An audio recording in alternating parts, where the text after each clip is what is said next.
let's move away from Virginia. There are a couple of interesting stories I just want to bring our viewers up to date on. Just punching around this map here. You can find a little good news for Kamala Harris. You can find good news for Donald Trump. And I'm going to show you why here. Down in Florida, just looking at Duval County and Jacksonville, okay? This is advantage Trump from where he was 4 years ago in Duval County. You see that? You see that swap? Flipped it by 5 points there. Now I want to go up to Georgia here. And in the rurals, east of Atlanta and to the south, now the Fox Insight here, right? Okay? That's Baldwin County. The county seat in Baldwin County is Milledgeville. It was the Confederate capital of Georgia during the Civil War. Now, our Fox Insights tell us right now, look at this, okay? It has 2 colleges in this county. The African-American population is about 44% countywide. Trump right now, at this moment, with 84% of the vote reported in Baldwin County, he's up 7.5 points from where he was in 2020. You know, the Trump team is going to take that. Likewise, okay, the metro area of Atlanta. Let me pop out here. You got 26 counties to concentrate on. But the Harris folks are telling us in Douglas County is that she's performing better than Biden did 4 years ago. Okay, these are suburban voters all over the Atlanta metro area. So she's a net gain of 18,267 right now. All right, you got about a quarter of the vote still out there. Biden finished in Douglas County with a net gain of 17,360. That would be good news for the Harris campaign if this number holds there in Douglas County. Let me pop out here a moment and show you another thing here that we were looking at. Wait, can you stay in Georgia for 1 second? I can. Just before we leave there, yes. Fox News voter analysis and the network's exit polls, we're being told, show the former president doubling his percentage of black men in Georgia. He was at 11% in 2020 and now at 25%, according to these 2 surveys today. So that may sync up with what... It's starting to match the raw vote. That may sync up with what we're seeing now in Fulton County. Now, you got almost half the votes still out there, okay? Yep. 52% is the estimated number of votes that are in at the moment, okay? So roughly 48% out there. This is Fulton County. This is Kamala Harris. She's going to win the county, okay? But look at the raw vote total here. It's impressive, 129,000. But look what Joe Biden did in the same county, okay? 242,000. You'd have to go into the precincts to know where the rest of the remaining vote comes from, and maybe we take a look at that in a moment here. But that would be, you know, you're one of 159 in terms of population.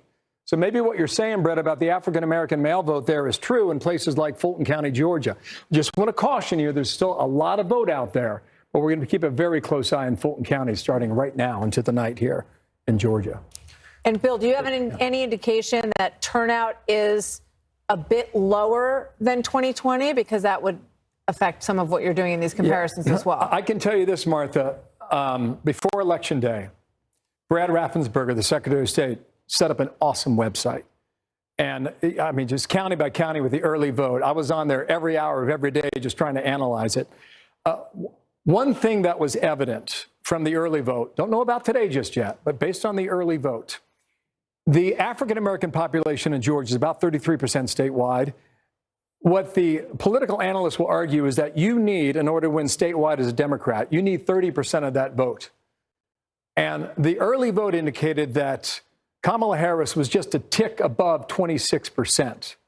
So that's another indicator, maybe another data point that we need to keep an eye on throughout the night as to what Brett was talking about a moment ago. Brett, what are you looking at?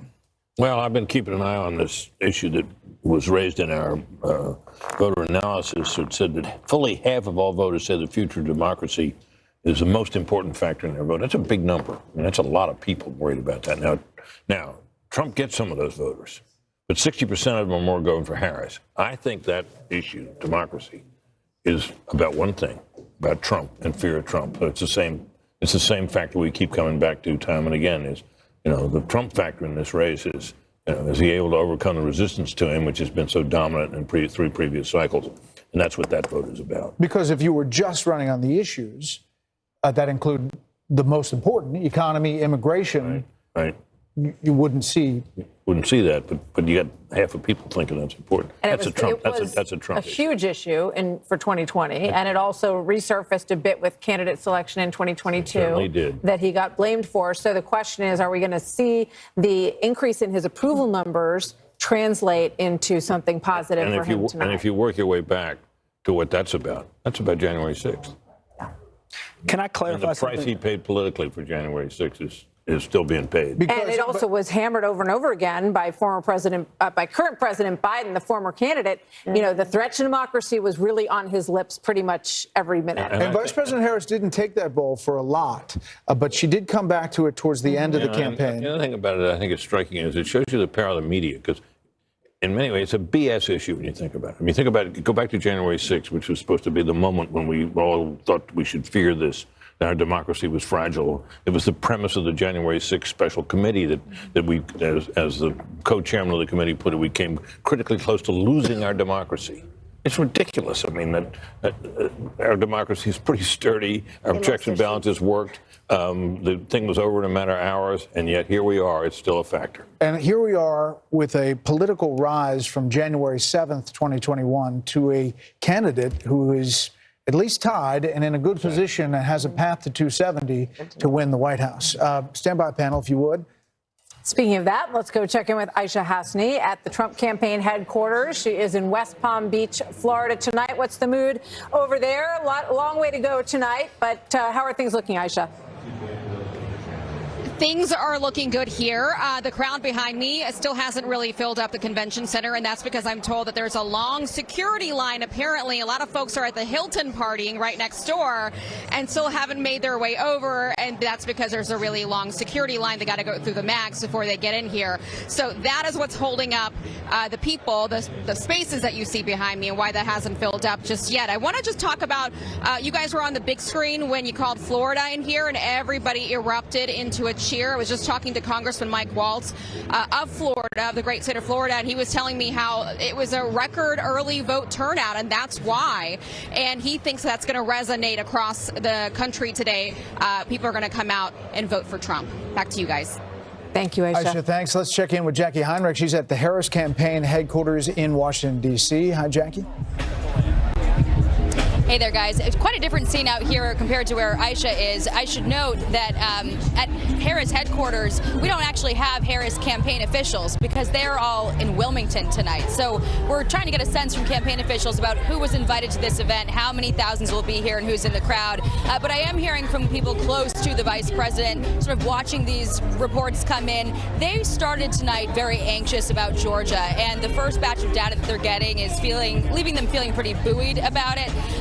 A source close to the VP says that they're seeing really high turnout in the metro Atlanta area, and as of a short while ago, they had a 10-plus point lead among women showing up. And also, they noted that black turnout was slow to start, but it is finishing strong, and they attribute that to their get out the vote effort. One thing they've been wrestling with is whether or not they underestimated Trump's get out the vote effort. So far, they're not seeing signs of that, but they're definitely feeling happy about that first report coming out of Georgia, guys. All right, Jackie, thank you so much. Before we make some race calls, Harold, you wanted to clarify something you said? The 58% 42, the Florida abortion initiative, that it didn't pass, though, because you had to have 60%. So I misspoke, but it got 58%, but fell by 2. And matter of fact, they had a marijuana initiative, which I would have voted against, but it didn't reach the number either to get to 60. Yeah, and so both failed. Governor DeSantis is touting both of those things down there in Florida. Okay, we have some calls. We begin in Pennsylvania, home to a razor-thin Senate race between incumbent Democrat Bob Casey and Republican businessman Dave McCormick. The Fox News decision desk says this is too early to make a call in Pennsylvania on that race. This could be a big cheer. Fox News can project that Rick Scott, the Republican senator from Florida, will win his second term. We'll pause for applause down there with Aisha. In Maryland, it's too early to call the race between Democratic County Executive Angela Alsobrooks and former Republican Governor Larry Hogan. Alsobrooks has a lead, however, in our Fox News voter analysis as we wait for the raw vote total to come in. And too early to call Missouri's Senate race between Republican Senator Josh Hawley and Democratic Attorney Lucas Kuntz. Republican Senator Marsha Blackburn, though, we can tell you, will win once again in the state of Tennessee, another reliably conservative state.